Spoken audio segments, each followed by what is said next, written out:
Case की सुनवाई शुरू होने तक पुष्पा बदनामी के डर से रिमांड होम में ही रही। इस बीच उसके बच्चे को एडॉप्शन के लिए भेज दिया गया। मामले को सेशन कोर्ट के सामने पहुंचने में पूरे 2 साल लग गए। दीपचंद के खिलाफ इल्जाम था कि उसने 24 जून 1993 के दिन पुष्पा के साथ बलात्कार किया और अगले 5 महीनों तक उसके साथ जबरदस्ती करता रहा। दीपचंद के मुताबिक ये आरोप झूठे थे। सरासर झूठे साहब। मेरा इस लड़की के साथ कभी कोई ताल्लुक नहीं रहा। मैं तो शादीशुदा आदमी हूं। चलो, कागज तो अब सब ठीक हो गए। अब बख्शी की जुबान बंद हो जाएगी। पिछली सुनवाई में तो पीछे पड़ा हुआ था ना कि लड़की की उम्र ज्यादा है और उसकी असली उम्र छुपाई जा रही है, लेकिन आज देखूंगा उसे। आप ही का सहारा है तिवारी जी। हाँ, आपने इसे आज के लिए तैयार तो कर दिया है ना? हाँ, बता दिया। बयान देना है ना? सिर्फ बयान नहीं दर्शन लाल, आज मंजूरी, जिसे कोर्ट में कंसेंट कहते हैं, उस पर बहस होगी। दीपचंद का वकील इससे बहुत टेढ़े मेढ़े सवाल पूछेगा। दीपचंद और इसके बीच में क्या हुआ उसकी सारी डिटेल पूछ सकता है। कैसे पूछेगा? मैं उसका मुंह नहीं तोड़ दूंगा। दर्शन लाल, अपने आप को काबू में रखो। केस को बिगाड़ देना चाहते हो, और वैसे भी तुम्हें अंदर आने की इजाजत नहीं मिलेगी। लड़के लड़की और इन दोनों के वकीलों के अलावा कोर्ट में आज कोई भी नहीं होगा, समझे? पुष्पा, आज तुम्हें बहुत हिम्मत से काम लेना बेटा। दीपचंद का वकील कहेगा कि तुम्हारा दीपचंद के साथ कुछ चक्कर था, तुम उसको चाहती थी, उसने कोई जोर जबरदस्ती नहीं की, और जो कुछ भी हुआ तुम्हारी रजामंदी से हुआ। लेकिन तुम्हें सिर्फ वही कहना है जो तुम पहले भी कह चुकी हो कि तुम्हारे साथ जबरदस्ती की गई थी। समझ गई ना? तुम सुन रही हो ना मेरी बात? बाबू, मुझे बहुत डर लग रहा है। मुझे नहीं जाना करो। वापस चलो।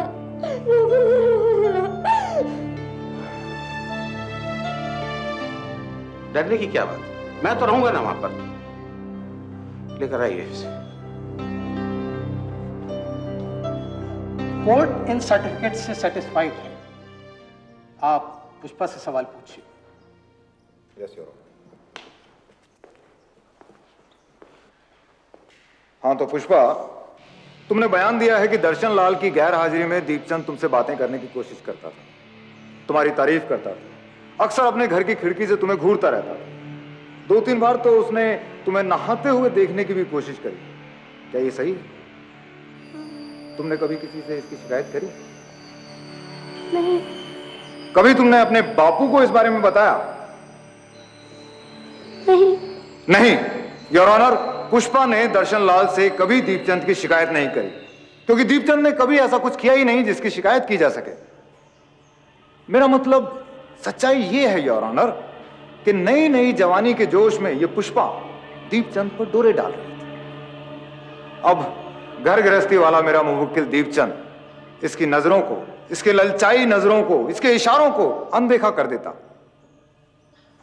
लेकिन पुष्पा नहीं मानी और एक दिन दीपचंद की दुकान पर जा पहुंची, अंदर से दरवाजा बंद कर दिया और दीपचंद से लिपट गई। मेरे मुवक्किल दीपचंद ने समझाने की बहुत कोशिश करी, पर पुष्पा नहीं मानी, और फिर धीरे धीरे मेरा मुवक्किल दीपचंद भी अपने पर काबू नहीं रख पाया। आखिर यह भी तो कोई साधु महात्मा तो है नहीं। आप इस तरह से इस घटना का ब्यौरा दे रहे हैं बख्शी साहब, जैसे कि सब कुछ आपकी आंखों के सामने हुआ। क्या आप वहां मौजूद थे?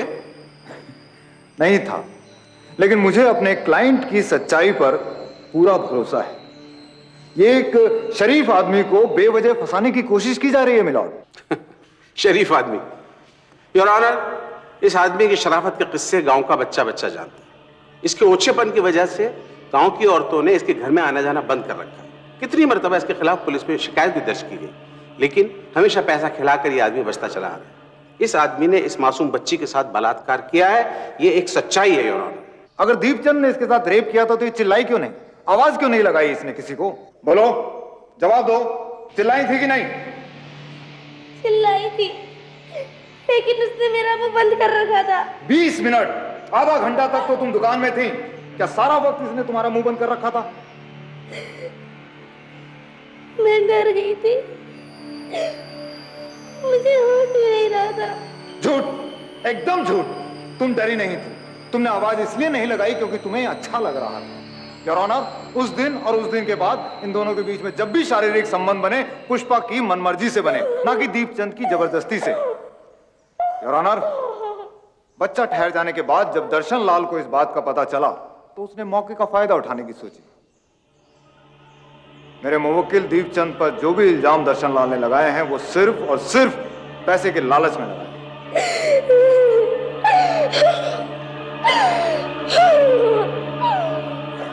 बच्ची इस हालत में नहीं है कि और गवाही दे सके, इसलिए इसे कोर्ट से बाहर ले जाइए। कोर्ट की कार्रवाई अगली तारीख तक के लिए मुलतवी की जाती है। अरे चाचा, एक बार नहीं 1000 बार कहूंगा, अपनी लौंडिया की दलाली चाह रहा है तो लौंडिया के दलाल है अपने ये। यार सवाल के बाद में मिजाज का जो इतनी इज्जत वाला तो डूब के ये इसको देखो चाचा, अब देख लूंगा मैं तुझे भी। इतनी इज्जत वाला तो डूब के मर जाता कहीं। मेरी लौंडिया जगह जगह मुंह डाल फिर तब काम ही नहीं इज्जत। छोटे बड़े का तो लिहाज करा कर। चुप करे तो। बेचारी पुष्पा पता नहीं कौन से जन्मों का फल भुगत रही है। भगवान जाने कैसे गुजरेगी उसकी पहाड़ जैसी जिंदगी। अरे तू कब से उसकी सगी बन गई? इतनी ज्यादा हमदर्दी है तो चली जाओ उसके साथ, मुझे कोई फर्क नहीं पड़ने वाला। लुगाइयों की कमी नहीं है मेरे पास।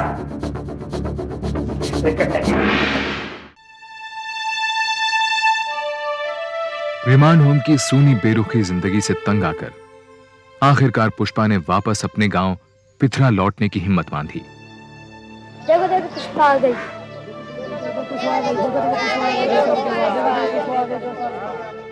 पुष्पा को लेकर गांव वालों का रवैया अब भी काफी कड़वा था। हादसे के 2.5 साल बाद भी पुष्पा और दीपचंद का किस्सा लोगों की जुबान पर था। वो वाली दिखाना जरा। हाँ ये वाला, ये लाल वाली। ये कैसे दी?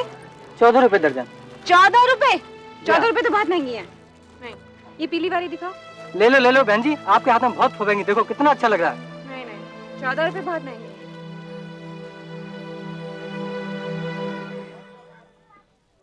अरे ये क्या कर रही है? ला दे मुझे, चला। अब कौन लेगा इन्हें? सत्यानाश कर दिया ना। पैसे हैं मेरे पास। अरे पैसे कौन बात कर रहा है? बेचारे दीपचंद को तो तूने कचहरी में दे दिया। वो तो पैसे देने से रहा, क्या कोई नया फंसा है?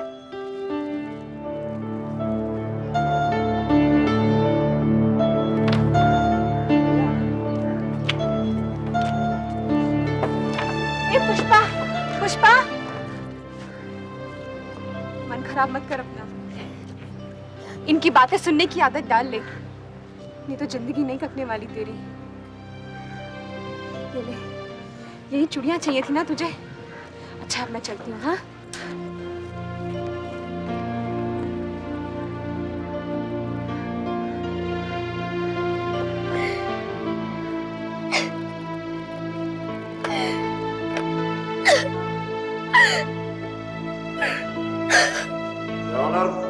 मैं अपने मुवक्किल दीपचंद के केस के दीपचंद के वकील सुरेंद्र बख्शी ने डॉक्टरी जांच की रिपोर्ट को भी पुष्पा के खिलाफ इस्तेमाल करने की कोशिश की। मेरी जांच के अकॉर्डिंग ये लड़की सेक्स की आदी रही है और ये इंफॉर्मेशन मेरी मेडिकल रिपोर्ट में भी मौजूद है। डॉक्टर निगम, क्या इस जांच से यह भी पता लगाया जा सकता है कि लड़की के संबंध, शारीरिक संबंध, एक ही आदमी के साथ रहे? नो मिस्टर बख्शी, एक या दो या ज्यादा, ये कहना इम्पॉसिबल होगा। योर ऑनर, डिफेंस के लॉयर बार बार ये साबित करने की कोशिश कर रहे हैं कि पुष्पा के एक से अधिक पुरुषों के साथ संबंध रहे, लेकिन अपनी तमाम कोशिशों के बावजूद वो इस कोर्ट में एक भी ऐसा आदमी पेश नहीं कर सके हैं जिसके पुष्पा से किसी भी तरह के कोई संबंध रहे। डॉक्टर निगम, एक बात और बताइए, एक बालिग औरत के मुकाबले एक 14 वर्ष की बच्ची का सेक्सुअल एक्टिविटी में इन्वॉल्व होना कितना पेनफुल हो सकता है? बहुत पेनफुल हो सकता है, और फर्स्ट टाइम तो और भी ज्यादा पेनफुल होता है। और इस उम्र की लड़की के साथ अगर जबरदस्ती की जाए तो वो खतरनाक भी है। योर ऑनर, दीपचंद ने पुष्पा के साथ जो कुछ किया उसे सिर्फ दरिंदगी ही कहा जा सकता है। एक 14 बरस की मासूम बच्ची के साथ बलात्कार, फिर धमकियां देकर लगातार उसका फिजिकल एक्सप्लॉयटेशन, यहां तक कि जब उसके पेट में 5 महीने का बच्चा आ गया तब भी उसने उसको दया नहीं। एक छोटी सी बच्ची को इस उम्र में मां बना दिया। और डिफेंस लॉयर ये कहना चाहते हैं कि ये सब कुछ पुष्पा चाहती थी, पसंद करती थी। ये जो केस अदालत के सामने रखा गया, अदालत इस निर्णय पर पहुंची कि पुष्पा की तरफ से कोई सहमति नहीं थी, और ये कि कानून के मुताबिक अगर सहमति हो भी तो नाबालिग के साथ शारीरिक संबंधों को बलात्कार ही माना जाएगा। बलात्कार और नाबालिग के साथ बलात्कार के इल्जाम में कोर्ट ने दीपचंद को 7 साल की कड़ी कैद की सजा सुनाई।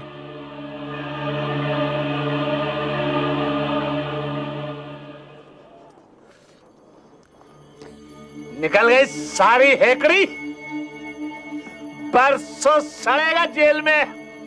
भैया बहुत पैसे खिलाए इसने, ऊपर नीचे सब जगह। 3-4 लाख तो वकीलों को ही खिला दिए होंगे, पर बचा नहीं। बचा नहीं। अरे मैंने भी कसम खा रखी थी, छोड़ूंगा नहीं साले को। बात पैसे की हेकड़ी दिखाता था ना, मैंने जमीन बेच दी। पुष्पा तेरे लिए मैं कंगाल हो गया। आइए गांव वाले, अब साले हंसते हो कि मैंने दामाद को जेल भेज दिया। सब पे केस कर दूंगा मैं। अरे दीपचंद की अम्मा, अब तक ठुमका लगा कर नाच ले। अरे मिठाई खिला, तेरे लाल ने तेरा नाम रोशन कर दिया।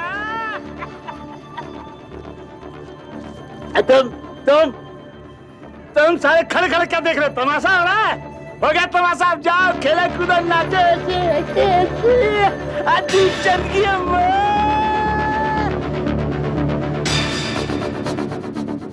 बात हुई थी वहां पर? नहीं, ऐसा कुछ नहीं हुआ। चल 10 कपड़े दे दे कागज। दीपचंद ने सेशन कोर्ट के फैसले के खिलाफ हाई कोर्ट में अपील कर दी। अब कोर्ट कचहरी की भागदौड़ सुनीता की जिम्मेदारी थी। उससे क्या मेरा दम घुट रहा, साले एक से एक चोर डकैत धरे पड़े हैं यहाँ पर। तो तू कौन सा किसी से कम है? क्या बकवास कर रही? क्या गलत कहा है मैंने? पुष्पा जैसी कम उम्र की लड़की के साथ मुंह काला किया तूने। जो मुझसे पूछ तो तू चोर डकैतों से भी क्या गुजरा है? मरद हूँ तेरा मैं। ना मर्द है तू, ना मर्द। जो मर्द होता तो अपनी इज्जत का ख्याल रखता। पूरे गांव में जात बिरादरी तक में बात फैल चुकी है, किसी से भी आंख मिलाते शर्म आती है। अरे इतनी शर्म आ रही है तो जाके डूब मत कहीं पे, फांसी लगा ले, मेरा पीछा छोड़। वो भी कर लेती, पर छोटे छोटे बच्चे हैं मेरे, उन्हीं की खातिर जिंदा हूँ। उन्हीं के कारण कोर्ट कचहरी में चक्कर काटती फिरती हूँ। तेरा क्या विश्वास? तू तो यहाँ बैठा रोटियां तोड़ेगा और वो बाहर भूखों मरेंगे।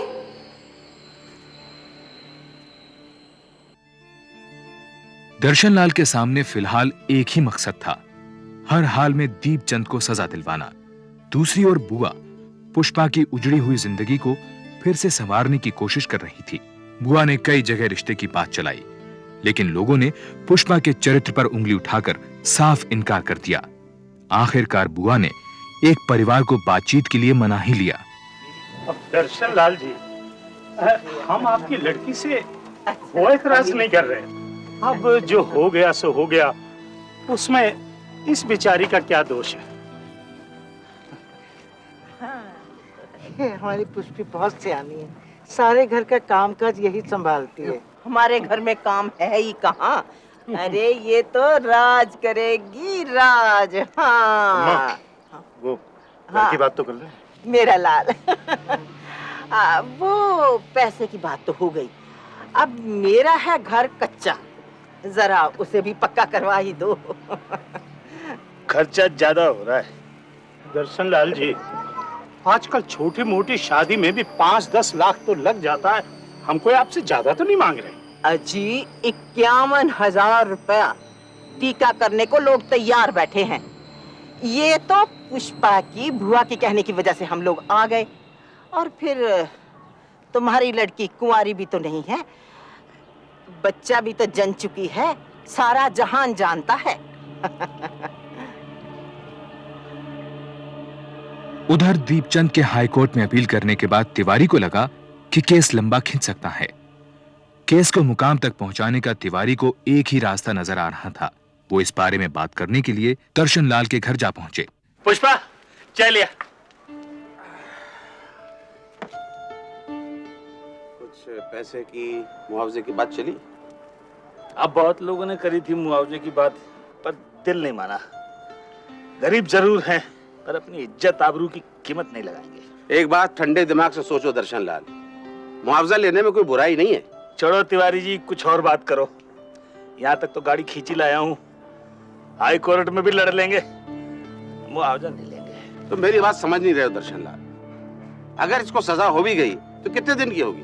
साल, 2 साल, 5 साल, उसके बाद दीपचंद बाहर आ जाएगा। लेकिन तेरे इस बच्ची के बारे में सोचो, इसकी पूरी जिंदगी सामने पड़ेगी। अगर मुआवजा ले लोगे तो इसका कुछ भला हो जाएगा। सुरिंदर बख्शी ने अपने मुवक्किल दीपचंद की जमानत की अर्जी हाई कोर्ट के सामने रखी, लेकिन पुष्पा के वकील दीनदयाल तिवारी ने इसका जोरदार विरोध किया।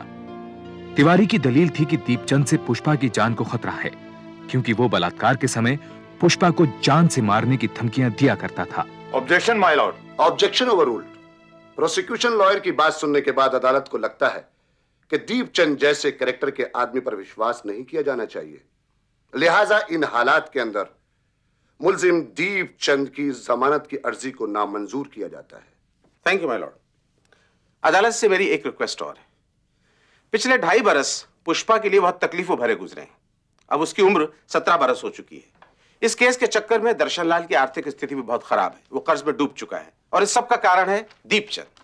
इसलिए दीपचंद के सिर्फ जेल चले जाने से पुष्पा की तकलीफें खत्म नहीं हो जाती, इसीलिए पुष्पा को कोई मुआवजा भी मिलना चाहिए। माय लॉर्ड, ये तो मेरे क्लाइंट के साथ ज्यादती होगी।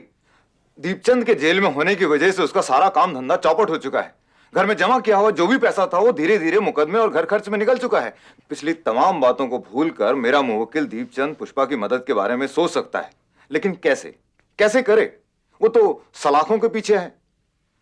एक रास्ता हो सकता है, अगर दीपचंद को रिहा कर दिया जाए तो वो बाहर आकर कुछ काम धंधा, कुछ कमाई करके पुष्पा के हर जाने की रकम अदा कर सकता है। अगर मुल्जिम दीपचंद पुष्पा की भलाई के लिए कुछ करता है तो अदालत उसके केस पर नरमी से गौर करेगी। मुआवजा देने से सजा कम हो जाएगी क्या? दीपचंद मुआवजा देने के लिए हरगिज तैयार नहीं था। सुनीता अगले कुछ दिनों तक उसे समझाती रही कि अगर मुआवजा देकर सजा कम हो जाए तो कोई बुराई नहीं है। आखिरकार सुनीता ने दीपचंद को राजी कर ही लिया। जो तेरे मन में आए वो कर, मुझे यहाँ से बाहर निकलवा बस। और इस सिलसिले में दोनों तरफ के वकीलों की मुलाकात भी तय करवा दी। हाँ दीपचंद बोलो। भैया मेरे पास देने के लिए ज्यादा रकम नहीं है। तुम्हारे पास बचने के उपाय भी बहुत कम है दीपचंद। मालूम है। कितने पैसों से पेट भरेगा इसका?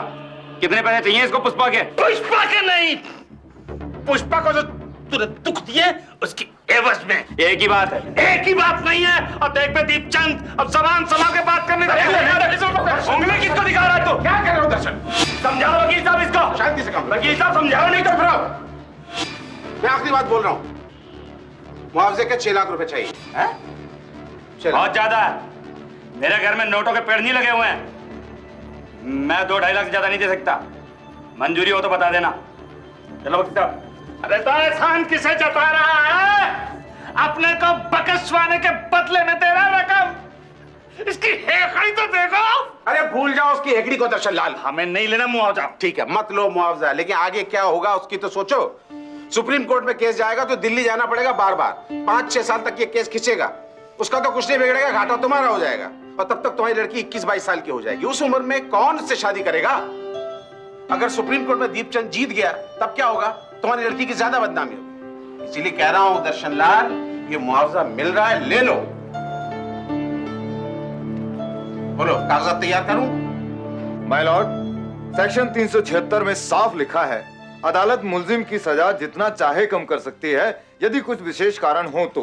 और कौन से विशेष कारण? मैं गरीब हूँ, है ना? गरीब की जरूरत सबकी भाभी, गरीब की बहन बेटियों की इज्जत लूट लो और फिर हर्जाना देकर के छूट जाओ। दर्शनलाल, तुम बैठ जाओ। I am sorry my Lord, यह बात अभी तक क्लियर नहीं हुई है कि यह मामला बलात्कार का है या आपसी रजामंदी का। पुष्पा को जो बच्चा हुआ वो उसकी जिम्मेदारी अब नहीं है, उसे अडॉप्ट कर लिया गया है। घर में पुष्पा और दर्शनलाल 2 ही मेंबर हैं, और इनकी जरूरतों के हिसाब से मेरे ख्याल से 2-2.5 लाख रुपए का कंपनसेशन काफी रहेगा। माय लॉर्ड, सेशन कोर्ट में यह बात साबित की जा चुकी है कि यह मामला रेप का है, और माइनर रेप का। इसलिए मिस्टर बख्शी कैसे कह सकते हैं कि मामला अभी क्लियर नहीं है? मिस्टर बख्शी, आप अपने क्लाइंट की 7 साल की कड़ी सजा कम करवाना चाहते हैं और मुआवजे के तौर पर देना चाहते हैं सिर्फ 2 या 2.5 लाख रुपए। ऐसा आपने सोच भी कैसे लिया? माय लॉर्ड, मुआवजे के लिए कम से कम 6 लाख रुपए होने चाहिए, वरना इस कॉम्प्रोमाइज का कोई मतलब नहीं है। अदालत इस नतीजे पर पहुंची है जज का मानना था कि जब पहली बार दीपचंद और पुष्पा के बीच शारीरिक संबंध बने तो ऐसा हो सकता है कि उसमें पुष्पा की सहमति रही हो, इसलिए दीपचंद के खिलाफ धारा 342 के तहत कोई मामला नहीं बनता। लेकिन पुष्पा क्योंकि उस वक्त नाबालिग थी, इसलिए चाहे उसकी सहमति हो या ना हो, उन शारीरिक संबंधों को सेक्शन 376 के तहत बलात्कार ही माना जाएगा। कोर्ट ने मुआवजे की रकम 4 लाख रुपए तय की और दीपचंद की सजा को 7 साल से घटाकर 6 महीने कर दी। मुआवजा दिलवाकर सजा कम करने के हाई कोर्ट के इस फैसले का समाज में काफी विरोध हुआ, लेकिन धीरे धीरे लोग इस बात को भूल गए। सर्वे देवताभ्यो नमः, सूर्य देवताभ्यो नमः, चंद्र देवताभ्यो नमः, भौम देवताभ्यो नमः, बुद्ध देवताभ्यो नमः। मुआवजे की रकम का एक बड़ा हिस्सा पुष्पा की शादी पर खर्च हुआ, ताकि शादी हो जाए तो जल्द से जल्द पुष्पा पिथरा गांव से दूर चली जाए।